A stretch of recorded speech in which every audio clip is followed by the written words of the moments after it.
Yeah, hello, good morning. Glad you all were able to make it here. And yeah, my name is Andrei Horoshon. I'm originally from the Ukraine, but spent most of my time, my life in Germany. I'm a concept artist at Frontier Developments in Cambridge. And I mean, mostly I'm also like a concept art area lead is what they call this role, but then I'm also a lead artist on one of the projects. And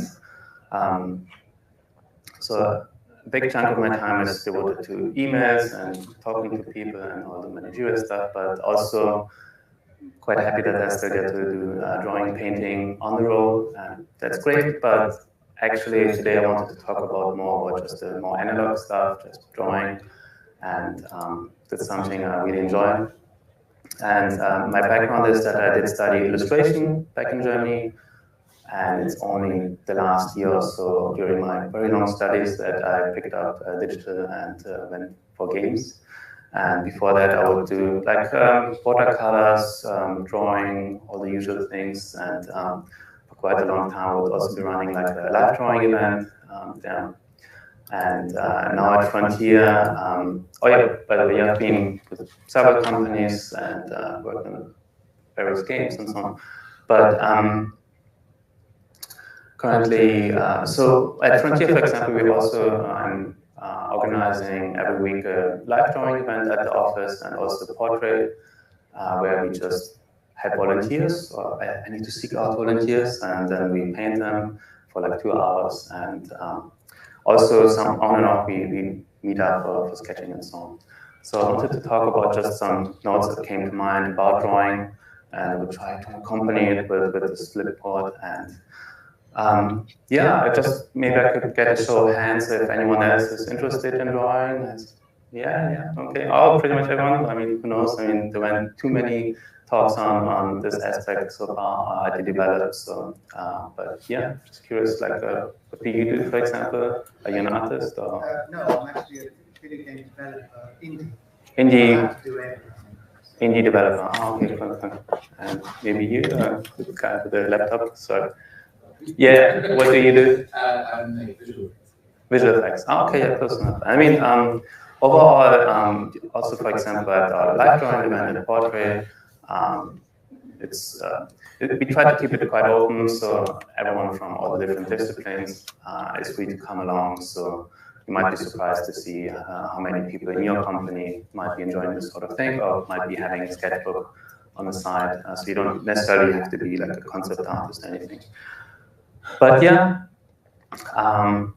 maybe I'll just start off with a story. So since I do enjoy drawing, and right now I only have the time to do so during those events or when I go on vacations, where I like to go to museums or just paint and draw scenery. So years and years ago, I was on one of those vacations with my parents. I was just about a freshman or like first year student at uni, and set up all my crayons and all the different markers and my watercolor sets, and ventured out and was drawing this and that and various things. And then I came across some goats, and there were some lovely goats, and I decided to draw them. And so I just tried to demonstrate what it might have looked like approximately.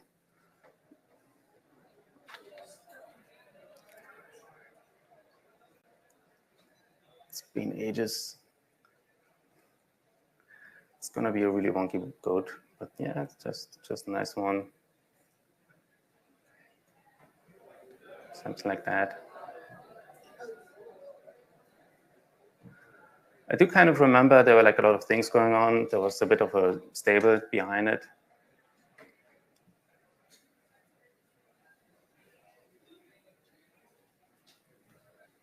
And then I got too excited and went overboard and was indicating some trees and maybe some smaller goats. And yeah, so I was quite happy with it, at least for back then. And when I went back home, or to the place where I was staying, parents were curious, hey, what you've been up to, show us, and gave them a sketchbook. They were flipping through it. At some point, they came across the image. I thought, the goats were bound to come up. And my dad, he's holding the sketchbook in his hands, and he usually compliments me with nice colors because those are ones I really like using. But if everything all else fails, that's his go-to line, that they're like nice colors. So he's holding it. But the next thing he says is that I've drawn a very nice house. And I was perplexed, like, where's the house coming from? I do remember some goats, but no house. Turns out he was holding it upside down all the time. And that was quite a blow to my ego, because apparently, clearly I had failed in my endeavor, and my skills weren't good enough to even indicate that he's been holding it upside down and reading it all wrong. But on the other side, it also kind of stuck with me as a notion that maybe what we do and what we draw and how we transcribe it on paper can be read out differently by other people, and they might misinterpret, and sometimes maybe as wrong as this. So he might not even have seen what I was actually trying to communicate to him. And to be fair, I mean, on the one side, clearly, maybe I wasn't as accomplished as I thought. And on the other hand, in his case, he's not trained. He's in regard, he doesn't draw. He doesn't do anything art related. In fact, he's a doctor. So he's a doctor in anesthetics. So his job is to deprive all his patients of any sensation. And me going into aesthetics might have been of a rebellious streak, I would like to think. And so, yeah, sometimes I have to cater to him a bit more. But if he does give me a good compliment, then it's all the more, matters all the more. But yeah, but also in my excuse, drawing is hard. Just when you think about it, like what we see in front of us is highly complex. Like right now, I see highly complex image in front of me, a lot of people, a lot of details, a lot of lights, all the different things. Might be easier for you because it's just me on stage and kind of almost blank. So if you had your sketchbooks out, you would have an advantage. But yeah, I mean, I try and maybe depict what I'm seeing right now. And so just circle back a little bit. If this was a video game, just tying it a little bit to the developer, if it was a video game and I was a GPU, it would be probably way easier because I would have like all the processing power. I would be able to go step by step, generate the perspective, the environment. I would drop in all the geometry, you guys, then give you anatomy and clothes and textures and colors and volumetrics, light and all those sort of things. It would go step by step and would be layering on top. But obviously I can't do that, and also I'm very limited on time, so sacrifices will have to be made. Not everyone's going to be come out great, and that's because that's a bit. So pro tip: never do this where you kind of have to look over your actual own arm because it's kind of hindering you a little bit. But yeah, just try to wing it. To someone sitting in the front with a laptop. What? But then there's someone behind. Obviously, I've not been able to rehearse this part. So I might give the folks in the front row just a slightly bit more detail. And so I don't really know anything about jazz or music, but I imagine it might be a bit like jazz where you have all your notes in front of you, but if you're able to strike some of them, the rest of the brain can be kind of compiled together. So if I hit like some notes, like someone has glasses and a beard, so now it's not just the shape, you can kind of think, oh, there's like a person here. And this is a bit more like his posture. And the next person has headphones, and maybe the arm here and there, and someone's a bit more pensive. So I've done this in the front row, so now with the back one, I can, so we would abstract and simplify, same as the GPU would do, because if it is strapped for time or is not very powerful, it would pull back and simplify things and maybe go into abstraction. So that's what we do in a way as well. So once I've done this very crude thing, then the next row, which would be over there, might be a bit more simple. So maybe it's just shapes. And you can indicate a bit of a silhouette and maybe a person here and there. And last there could kind of indicate that some lights and give it a bit of a space and windows. So you go into depth, so you indicate where it sits in frame. This is terrible, but anyway, I hope it comes across somewhat. And yeah, I mean, so this whole abstraction and pulling out and kind of trying to get cues like the beard, the glasses, and so on. Those are things you might have drawn a lot, and so those are more. If you've done it a lot and it comes with experience, it might be ingrained in you, and you might not even realize. So, for example, I see a chair, so I don't even have to look at it that closely anymore. I kind of see it, and because I'm strapped for time, I would be like, okay, chair. And then if it's outside, it's a tree, it's a car, it's a thing. So you use kind of cues, and also for those. So yeah, and just to tie back. So sorry, but there was a study I came across, and it kind of made sense to me that maybe especially our generation who's been brought up with video games, and especially maybe you guys who are working actively on video games, we might have a tendency to go into detail way too quickly. Because if you have a video game screen, you like sometimes really tiny details are really important. Your health bar, your resources, and those are like on the sides. Or you're actively looking at the very center of the screen because you might have a crossbar and you're trying to shoot a red barrel and who's Waldo of video games. And so you're kind of really narrowing down on tiny things. And at least I observe it with me. Sometimes it's not even with drawing, but also when I communicate with someone, I'm having an argument or giving feedback. Sometimes I'm obsessing too much over the tiniest details. So this notion of kind of abstracting, pulling back, it's quite important. I myself have to remind myself of it quite often. And yeah, so I've got some notes. But the thing where I just flip this over.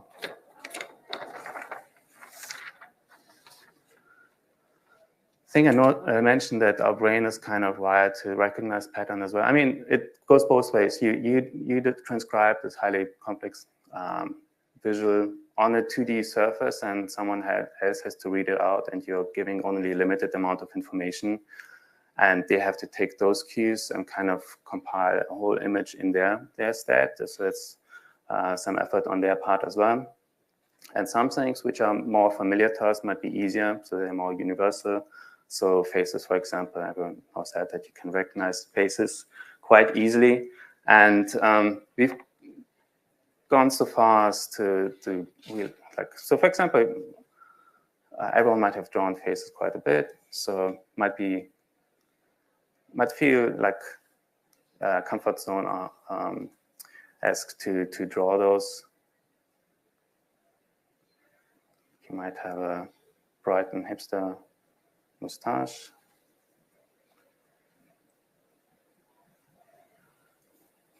And I hope you can recognize a face in here. And even if we abstract it even further, it will still be recognized, even so far as if you just have a smiley, you're like, oh yeah, that's still a face, although that's highly abstract.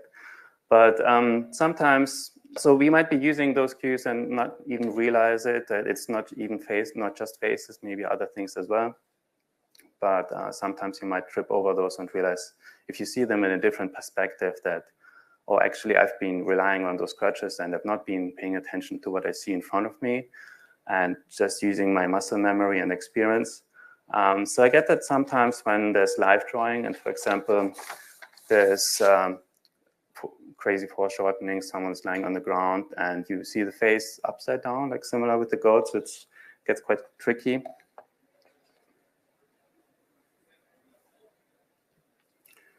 So I exemplify.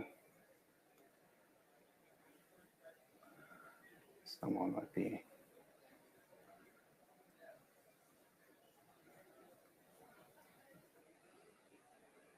lying down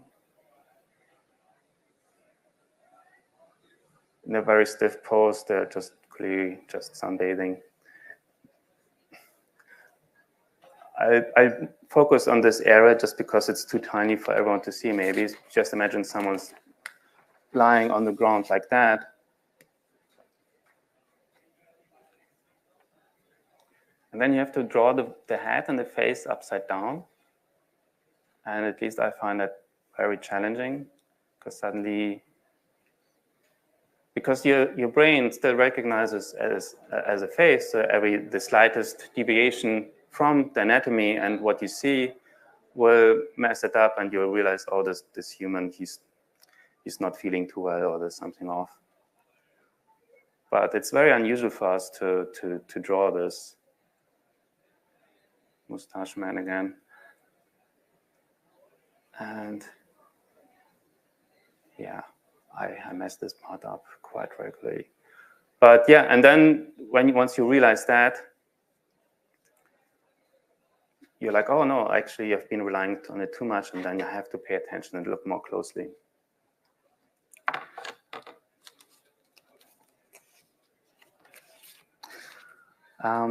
Just another thing, so you might have seen that I'm using a brush, and there's like a notion maybe that, so I myself, I'm more familiar with just kind of shapes. That's how I see things.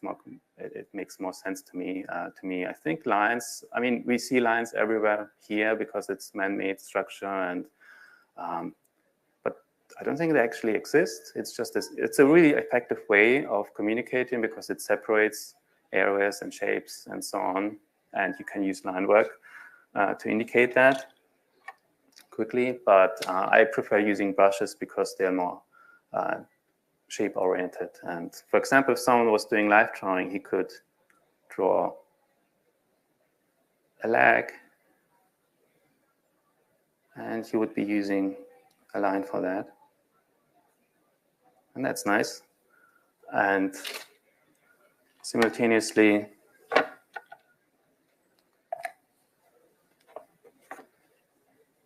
same way, you could also use just a brush. I hope this one's wide enough to just kind of fill in the actual form.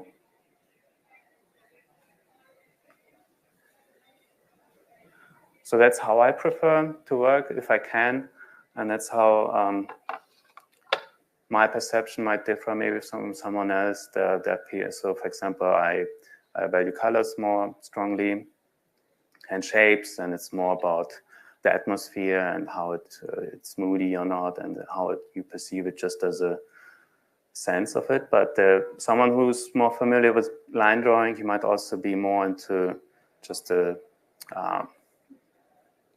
technical aspect of it. And there's a thing where you could argue that there are people who are more in the camp of people who draw, and even their painting might come across as drawings because they use a lot of little lines and so on, and vice versa. You might also experience someone who's more familiar with shapes and brushes, who even his drawings might be more kind of ethereal and loose. And similar to that, there's something similar maybe within concept art or other fields, especially in video games. You might be familiar with that, with hard surface and soft surface artists. And so you typically those with a hard surface affinity would be into spaceships, I'm just assuming, or mechs. And so you've got like, let's say a mech, but they're using line drawing because it's really precise. and it's shooting things and so on. Okay, I go on top with some lines just to indicate. You might not be able to see it. It's got technical things and so on. And that's a very valuable skill, and it's really great if someone can focus on that, and because it requires a lot of practice and visual library and so on. And on the other hand, you might have people who are more into soft surface art. And as an example, they might be into tree roots and how those blend into each other and flow, and it's more organic, and you've got like canopy and so on. So it's a bit more loose and organic, let's say. But I'm of the mind that, I mean, it might be quite obvious, but quite often you might need the other part of this sort of approach just to complement what you've been doing primarily, and also to help you progress, I would argue, a bit quicker as an artist, because you might be hemmed down too much in your comfort zone. But it also benefits the image if you've got a bit of the other part in your artwork as well. So for example, hard surface guy over here, if he was able to create a human shape next to it, and it's convincing and lively, it will make the image stronger and more interesting to look at, and vice versa. If you've got all those tree roots and you were able to maybe tie it in with some architecture, which might be more hard surface, like some temple, let's say, it might create for a more interesting image. But you need this, and at least in my case, I'm sometimes way too loose, so I have to remind myself, okay, maybe I should have done a pre-drawing, or looked at perspective and so on, because I jump into shapes and colors way too quickly. So I imagine people who might be into this very mechanical thing, sometimes when I see those images, I feel like, oh, maybe it's lacking a little bit of the other part.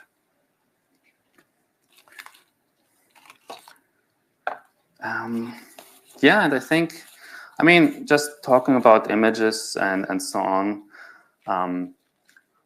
it's kind of, I find it interesting that we use, like, if we want to transcribe information, we use text, but ages and ages ago, people were using something like iconography or hieroglyphs, which would indicate maybe a whole setting, and then maybe just one word, and then we like syllables and letters. And now if you have a lengthy text and a lot of information, it's just a lot of little icons and a lot of little things we need to read out.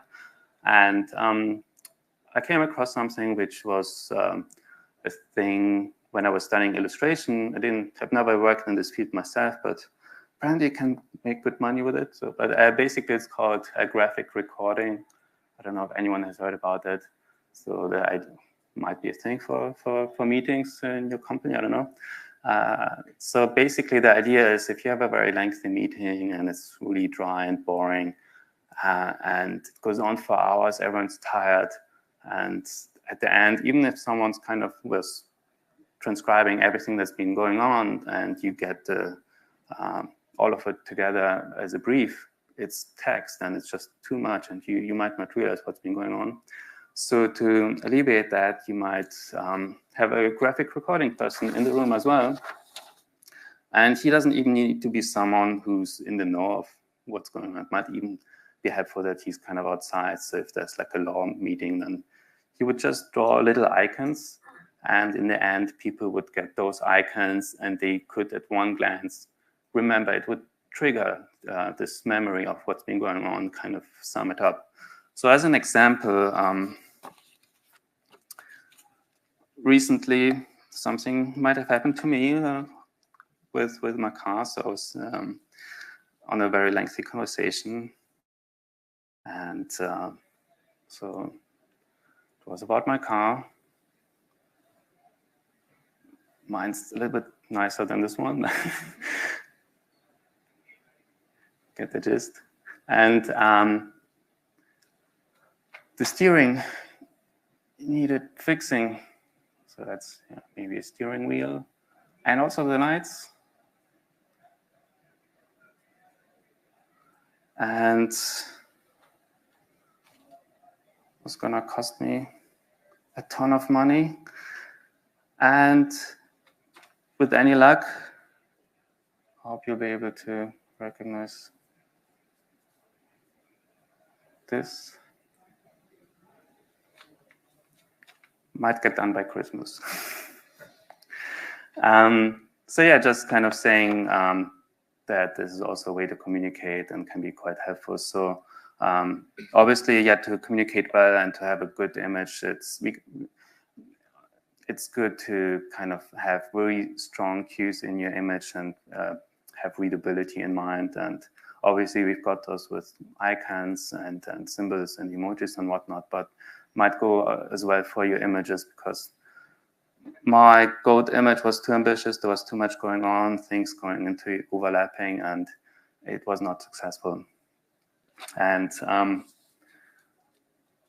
what do you think my notes comprise of? I mean, they are also all iconographies.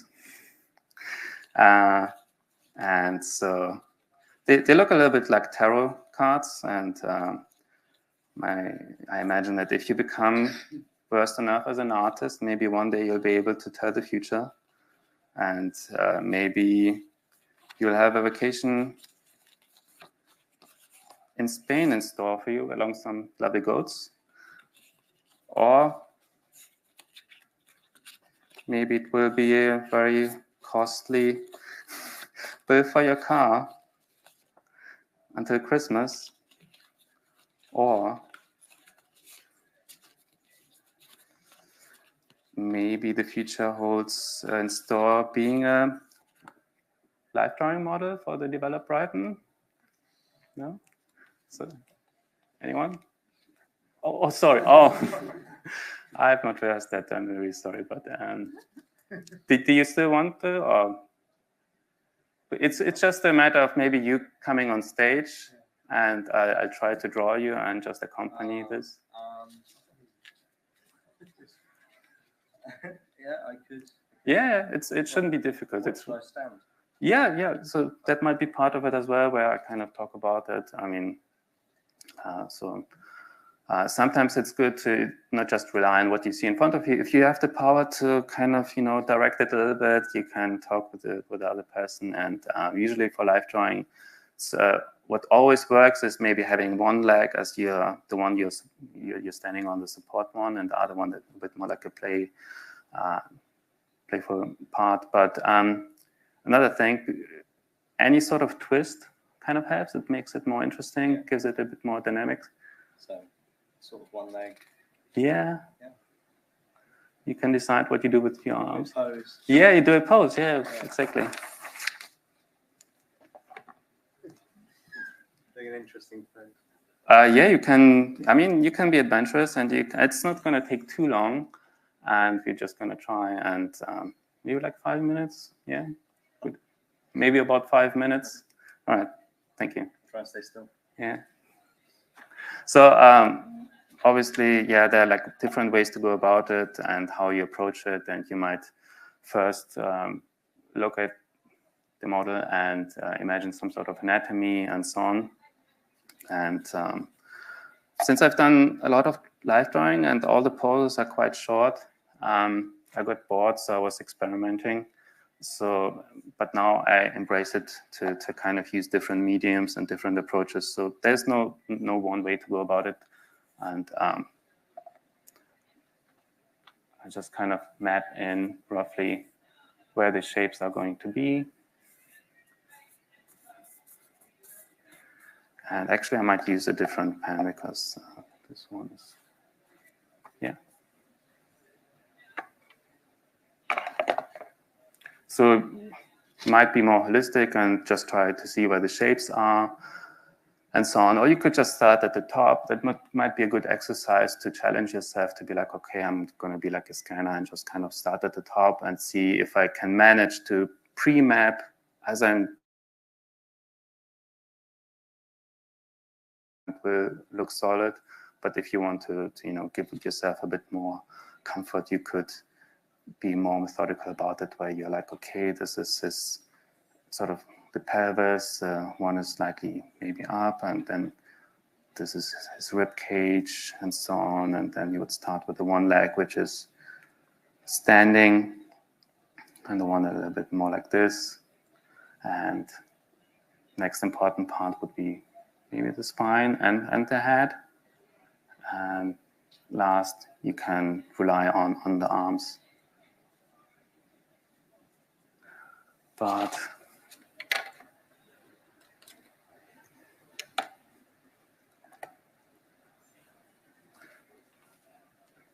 I just kind of start at the top now. Maybe meanwhile, it might be a bit boring for the others. They can ask questions if you get a mic, if there are any questions.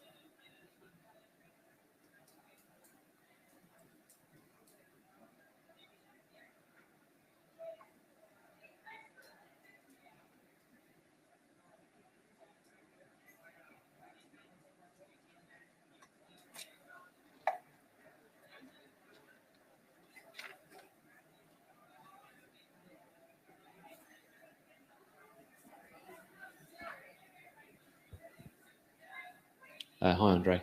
Hello. Hi. So if you kind of feel your art skills are pretty basic, what's a good way of developing your skills? Is there a good routine where you should try and commit to a certain amount of time each day, each week, to start building up your fundamentals a bit more? How I go about building up the fundamentals more? For a new artist that doesn't feel confident with their kind of drawing or painting ability, what's a good sort of routine to get into? Yeah, I mean, it depends on what you're striving for. So if you want to be more versed in how to draw the human form and anatomy, helped me quite a bit to just copy anatomy books, but I hear that's not working for everyone. Just for me, memorizing things works best if I copy them.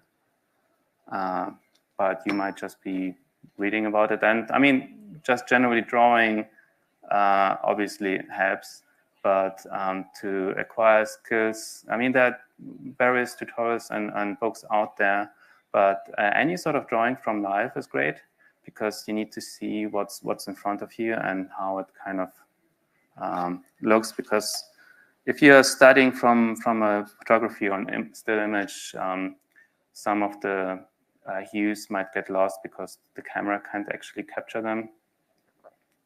And the advantage of drawing from life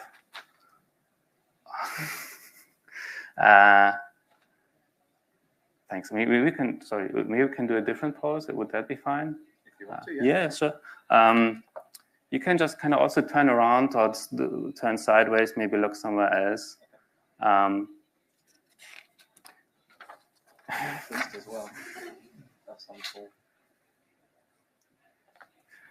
And so yeah, the advantage is I can tilt my head. I can realize, okay, what's going on? Because especially at the beginning, if it's live drawing and someone is, let's say, in the nude, then even if you've studied anatomy, there will be areas where shoulder blade is popping out of the back and it looks not natural, and you wouldn't realize what it is if it was just in photography.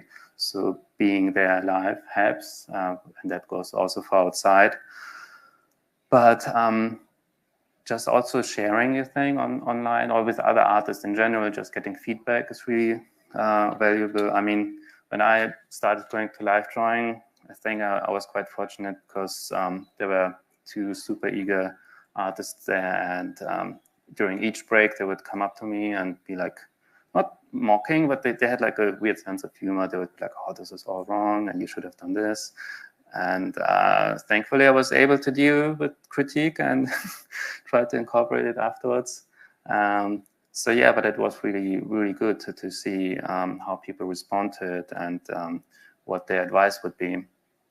Because sometimes you might get too stuck in your ways and develop like a comfort zone. And as I mentioned before, kind of expanding and trying different things helped me quite a bit. As I mentioned during live drawing, because all the poses usually like maximum 10-15 minutes. There's only so much you can do in 10-15 minutes. So you might do the leg in like 2 minutes, but there's no, you can't really go in depth. And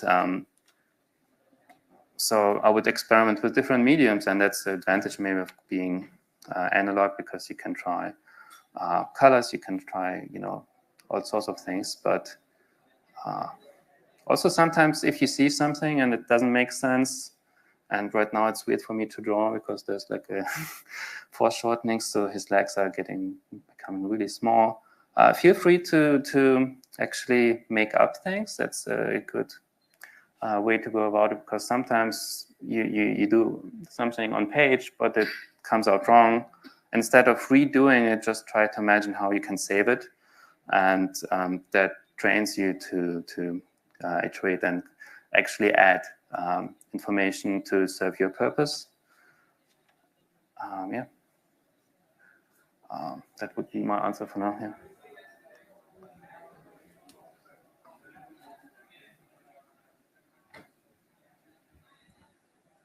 Hi, Andre. Mm-hmm.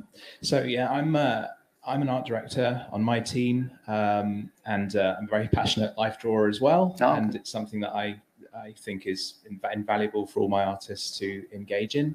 However, we're actually remote. We're spread across the globe or even across the country, so it's not possible to congregate in a shared space. So I was wondering if you had any advice for maybe how to tackle a shared life drawing experience or observational drawing experience in a remote setting, or if there's any resources you're aware of, or just any tips in general, really. Yeah, yeah, definitely. I mean, oh, by the way, what's your name?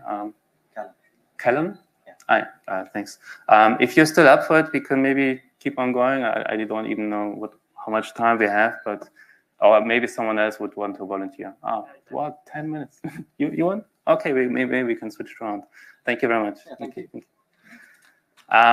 Yeah. So I mean, ever since the pandemic. You can do any pose, right? Yeah, you can do any pose. Yeah. Oh wow. You do it from stand.